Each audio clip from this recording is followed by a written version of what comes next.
그럼 교회를 개척하고 교회를 함께 세워간다는 것은 이 세상에서 가장 위대한 일입니다. 왜 그럴까요? 교회야말로 이 세상에 유일무이한 하나님의 밭이요, 하나님의 집이요, 하나님의 성전이기 때문에 그렇습니다. 자, 오늘 말씀 9절을 우리 같이 읽어보겠습니다. 시작.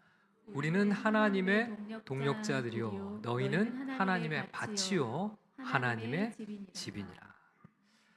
하나님께서 이 세상에서 무엇을 가리켜 하나님의 밭이다 그렇게 말씀을 하셨을까요? 여러분, 하나님께서 이 세상 무엇을 가리켜 나의 집, 하나님의 집이다라고 하실까요? 오직 교회입니다. 교회는 하나님의 것이죠.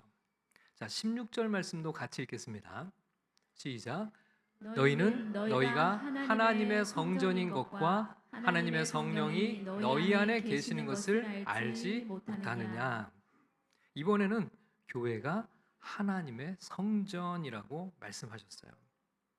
그리고 하나님의 성령이 교회 안에 계신다고 말씀하죠. 하나님께서 임재하시는 곳, 여러분, 그곳이 바로 교회라는 겁니다. 위대하신 하나님의 성전, 위대하신 하나님께서 머무시는 교회가 이 세상 무엇과 비교될 수 있겠어요? 그렇기 때문에 교회를 개척하고 교회를 세워가는 일은 이 세상에서 정말 위대한 일이 아닐 수가 없습니다. 자, 오늘 본문 6절 말씀을 보면 바울이 이렇게 고백합니다. 자, 6절 말씀 같이 읽어보겠습니다. 시작.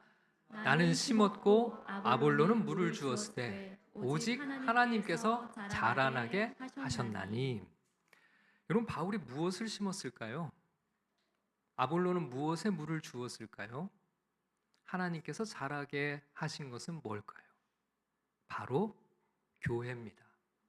여러분, 교회 개척을 영어로 뭐라고 할까요? 처치 플랜팅이라는 표현을 써요. 처치 플랜팅, 교회를 심는다. 여러분, 이것이 바로 교회 개척이에요. 바울은 교회를 심었다고 그랬어요. 교회를 개척했습니다. 여러분, 우리는 함께 새로운 교회를 심었습니다. 그리고 우리는 함께 새로운 교회에 물을 주며 세워가고 있어요. 우리가 함께 교회를 세워가고 있는 것이죠. 위대한 하나님의 성전을 함께 세워가고 있는 것입니다. 여러분, 우리가 이 세상을 살아가면서 그리스도인으로서, 예수님의 제자로서 함께 교회를 세워간다는 것보다 더 가슴 벅찬 일은 없어요. 하나님의 교회를 세우는 기회가 우리에게 주어졌다는 것은 너무나 큰 은혜가 아닐 수 없습니다. 정말 큰 축복이죠. 이루 말로 표현할 수 없는 기쁨이고 영광인 줄 믿습니다. 여러분, 우리가 함께 교회를 심었으니 이제 함께 열심히 물을 주어야 합니다. 여러분, 교회를 그냥 다니지 마시기 바랍니다. 교회가 잘 성장하도록 물을 주는 동역자들이 될 수 있기를 축복합니다.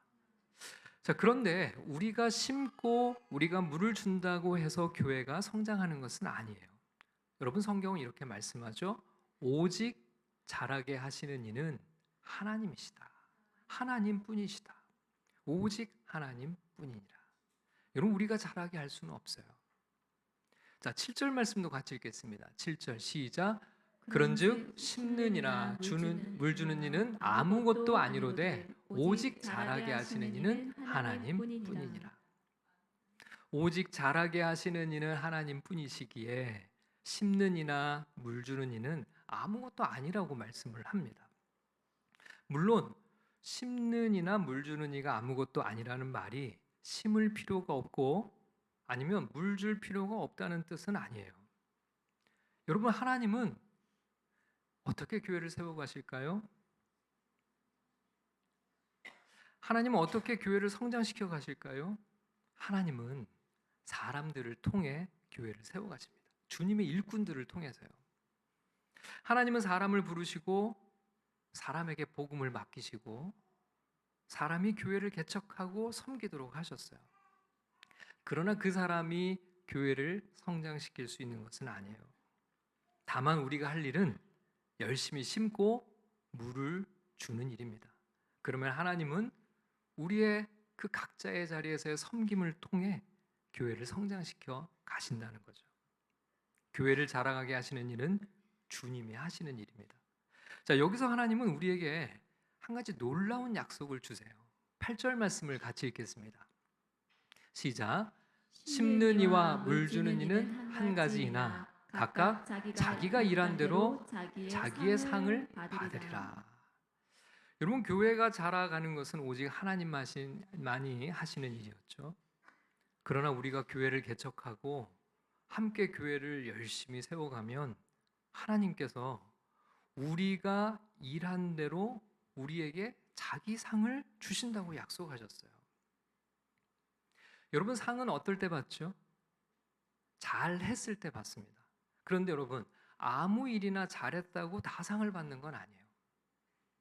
의미 있고 그리고 귀하고 좋은 일을 잘했을 때 상을 받는 거죠. 여러분, 성경에서 이렇게 상을 약속하는 말씀은 결코 우리가 가볍게 읽을 수 있는 그런 주제가 아니에요. 특별히 오늘 본문에서 주님은 이 상을 교회를 세우는 일과 연결지어 우리에게 말씀합니다.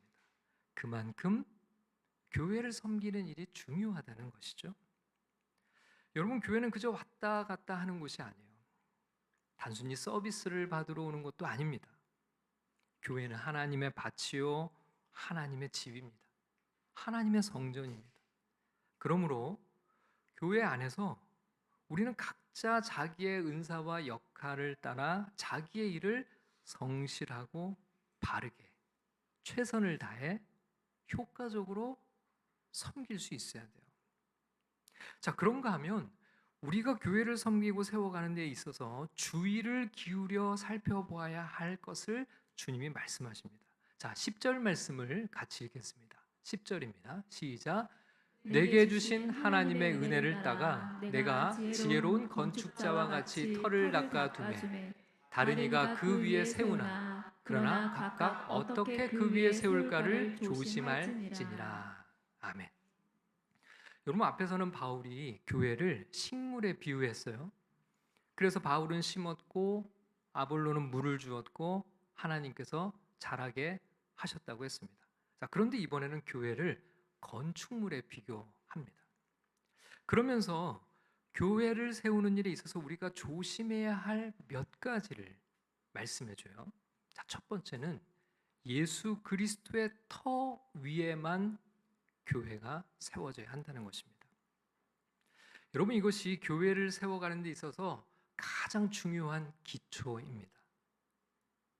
교회는 예수 그리스도의 복음 위에만 세워져야 한다는 거예요. 예수 그리스도의 십자가 위에만 세워져야 한다는 것입니다. 오직 예수 그리스도를 믿는 믿음으로만 구원을 받는다는 고백 위에 세워져야 한다는 겁니다. 오직 구원은 하나님께서 주시는 선물이요 은혜라는 믿음 위에 세워져야 한다는 거예요.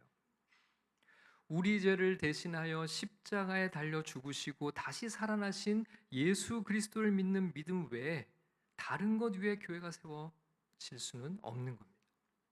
여러분, 초대교회에도 이 복음을 약화시키는 일들이 자주 일어났어요. 복음을 믿지만 그래도 율법을 지키는 것이 필요하다고 주장하는 사람들이 교회 안에 언제나 있었어요. 우리가 구원을 받았지만 새 언약 백성이 되었지만 그래도 할례는 받아야 된다고 주장하는 이들도 있었습니다. 인간의 노력과 공로도 필요하다고 말하는 이들이 있었어요. 복음을 희석시키거나 변질시키려는 미혹이 끊이질 않았습니다.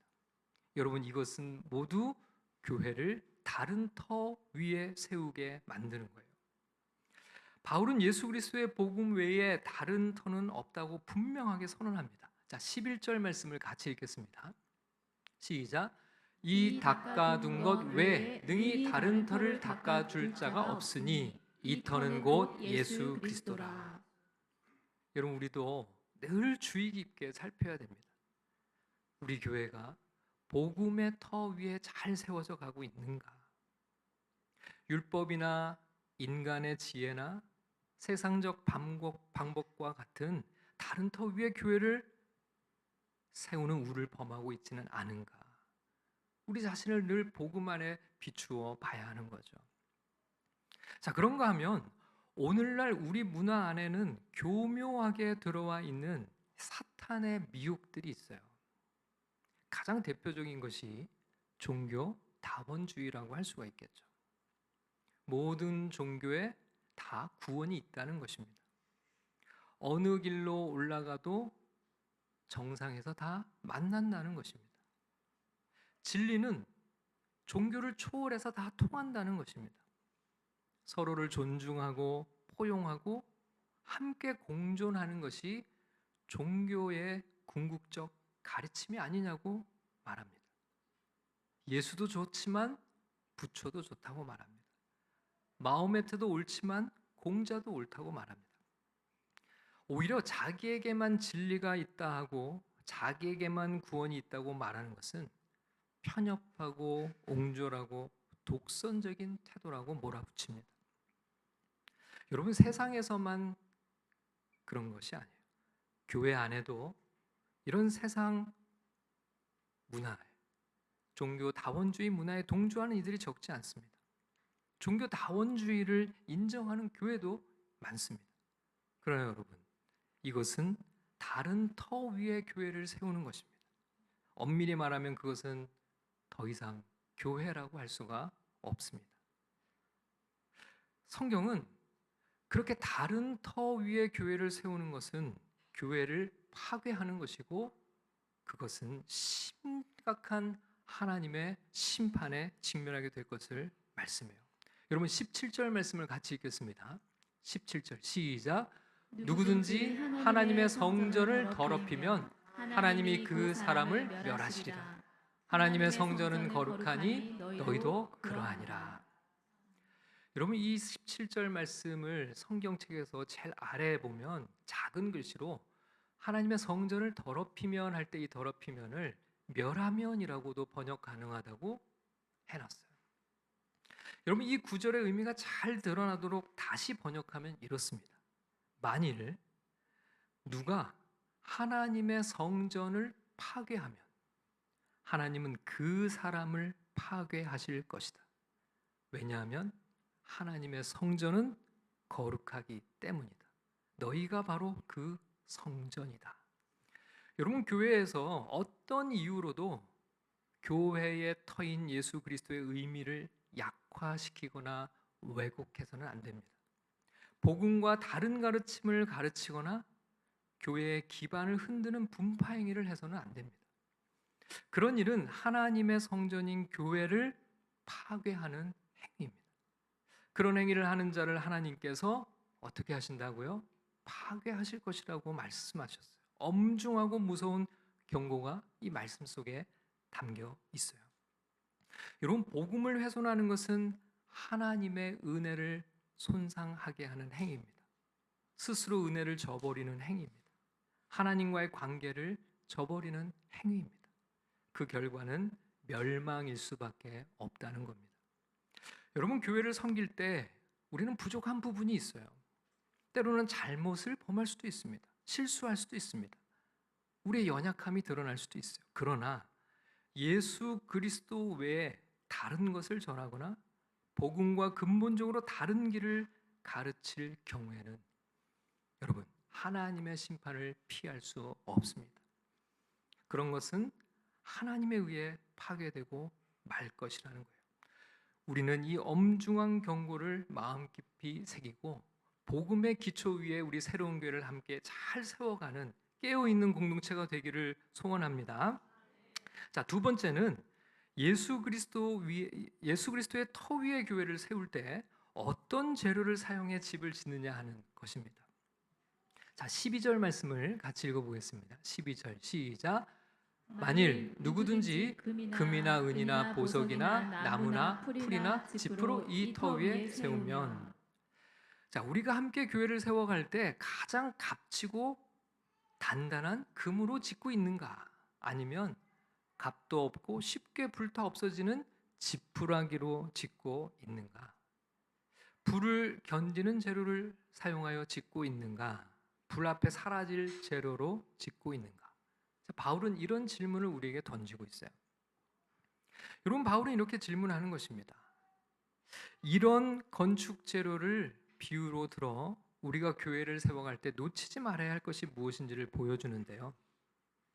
여러분, 금이나 은이나 보석은 불을 통과해도 남는 것을 상징해요. 영원한 가치를 가진 것을 상징합니다. 그러나 나무나 풀이나 짚은 쉽게 타 없어지는 것을 또 상징하죠. 그럼 불을 통과해도 남는 영원한 것은 과연 무엇일까요? 바로 주님의 말씀, 복음이죠. 여러분, 베드로전서 1장 23절부터 25절까지 말씀을 같이 읽겠습니다. 시작. 너희가 거듭난 것은 썩어질 씨로 된 것이 아니요 썩지 아니할 씨로 된 것이니 살아있고 항상 있는 하나님의 말씀으로 되었느니라.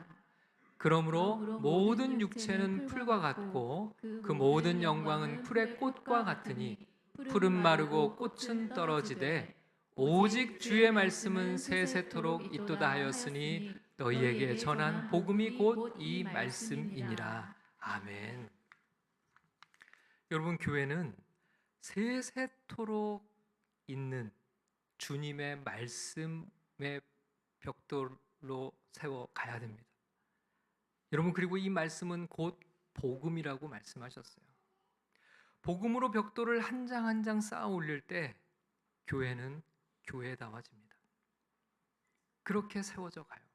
반대로 인간의 지혜, 지푸라기처럼 불타 사라질 세상적인 방법, 사람들의 관심과 흥미를 끄는 프로그램, 인간의 욕망과 욕심을 채우는 가짜 복음은 지푸라기 같이 불타 사라져버리고 말 것입니다. 그것은 결국 썩어 없어지고 불에 타 없어지고 맙니다. 자, 13절 말씀을 같이 읽겠습니다. 시작. 각 사람의 공적이 나타날 터인데 그날이 공적을 밝히니니 이는 불로 나타내고 그 불이 각 사람의 공적이 어떠한 것을 시험할 것입니다. 불이 각 사람의 공적이 어떠한 것을 시험할 것이라고 했어요. 여러분, 겉으로 보기에는 화려하고 큰 건물처럼 교회가 세워져 있을 수도 있어요. 규모가 어마어마해 보일 수 있습니다. 정말 큰 건축물이 세워진 것처럼 보일 수 있어요. 그런데 그 건축물을 불로 시험할 날이 온다는 거예요. 그때 불에 타지 않고 그대로 있는지, 불에 타 없어지고 마는지가 금방 드러나게 될 거라는 겁니다. 자, 14절과 15절 말씀을 읽겠습니다. 시작. 만일 누구든지 그 위에 세운 공적이 그대로 있으면 상을 받고 누구든지 그 공적이 불타면 해를 받으리니 그러나 자신은 구원을 받되 불 가운데서 받은 것 같으리라.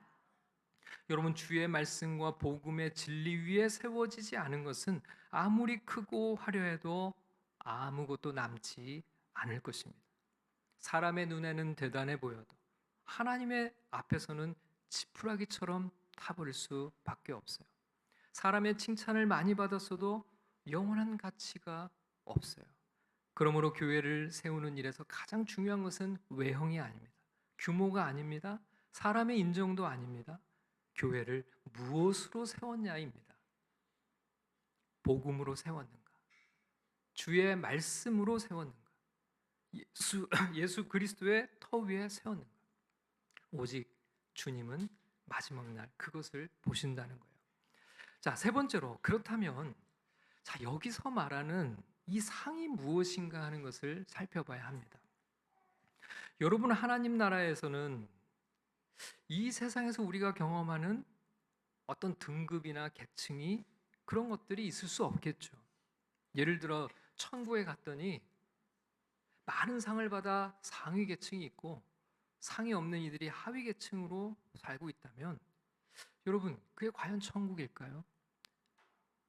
상위 계층에 비해 하위 계층이 무엇인가를 부족함을 느낀다면 그 온전한 구원이 될 수가 없는 거죠. 또한 이 상이 우리로 하여금 천국에서 우리를 그 상에 의지하게 하거나 교만하게 하거나 하나님께 자기 주장을 하게 하거나 다른 사람들에게 자랑하게 하는 것이 될 수도 없어요. 바울은 자기 자신을 자랑하는 것을 강하게 거부했죠. 자, 그런데도 불구하고 성경은 분명히 상을 말하고 있다는 거예요. 그렇다면 성경이 말씀하는 이 상은 과연 무엇을 말하는 것일까? 자, 한 가지 생각해 볼 것이 있습니다. 여러분, 교회를 세울 때 불에 타서 없어지는 재료를 사용한 사람은 최후의 심판 때 자신이 건축하며 쌓아 올린 모든 것이 심판의 불에 태워져 버리는 것을 경험하게 될 거예요.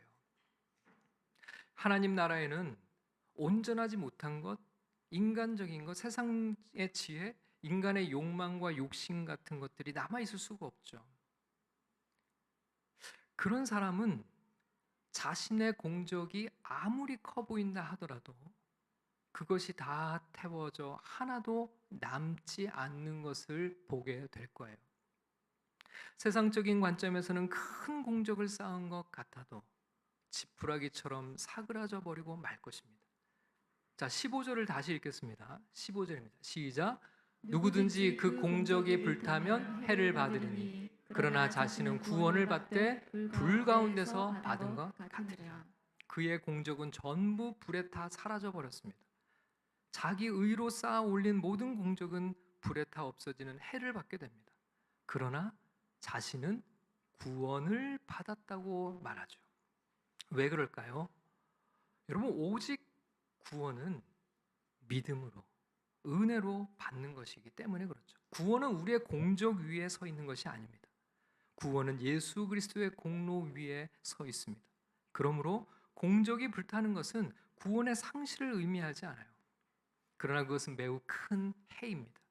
자신이 교회를 위해 쌓았다고 생각했던 것이 하나님 앞에서 아무것도 남지 않는다는 것이 얼마나 두려운 일입니까? 이에 반해 금으로 교회를 세운 이들은 어떻습니까? 여러분, 최후의 심판을 통과하면서 모든 것이 불을 지나간 후에 보기에는 작아 보였을지 몰라도 오히려 불을 통과하고 난 뒤에 더 찬란하게, 더 영광스럽게 빛나는 거예요. 바로 이것이 상입니다. 하나님 나라를 위해서 예수 그리스도를 의지하고 믿음으로 순종하면서 복음의 진리와 주의 말씀으로 교회를 세워 나간 것은 최후의 심판의 불에 의해 더 찬란하게 드러난다는 거예요. 천국에서 무엇인가를 더해서 남들보다 더 많은 것을 누리는 것이 아닙니다. 이 땅에서 교회를 위해, 하나님 나라를 위해, 주님을 위해 드린 것이 불을 통과하면서 불순물은 다 사라지고 오히려 더 반짝반짝 보석처럼 빛나게 되는 것을 보게 될 거예요. 물론 이것 때문에 남들보다 더 우월해지는 것은 아닙니다. 또한 이것이 다른 사람들을 더 열등하게 만드는 것도 아니에요. 그러나 예수 그리스도의 터 위에 복음의 황금 벽돌을 한 장 한 장 쌓아 올린 그 공적은 최후의 심판을 거치고 나서야 비로소 진정한 빛을 발하게 될 것입니다. 이것이 바로 자기가 일한 대로 자기의 상을 받는다는 말씀의 뜻입니다. 여러분, 우리 모두는 주님의 교회를 세워가는 이 위대한 일에 부르심을 받았습니다. 그냥 교회를 다니는 사람이 되어서는 안 됩니다. 교회는 취미가 아닙니다. 교회는 무슨 서비스를 받는 곳이 아닙니다. 교회는 주님의 위대한 부르심입니다. 우리 함께 주님의 교회를 세워가기를 축복합니다. 열심히 심고 최선을 다해 물을 줍시다. 예수 그리스도의 터 위에 복음의 황금 벽돌을 쌓아갑시다. 심판의 불이 지나갈 때 내가 쌓은 벽은 하나도 남지 않고 하나도 불타지 않고 반짝반짝 빛나는 아름다운 상이 되기를 소원합니다. 새로운 교회 우리 한 사람 한 사람이 쌓아 올린 복음의 벽돌이 최후의 심판을 통과하고 난 뒤에 그 모양 그대로 온전히 이 세상에서의 모양보다 더 아름답게 빛나는 하나님의 성전으로 남겨지기를, 그렇게 우리 주님께 영광 올려드리고 우리의 상을 주님께 받기를 주님의 이름으로 축원합니다.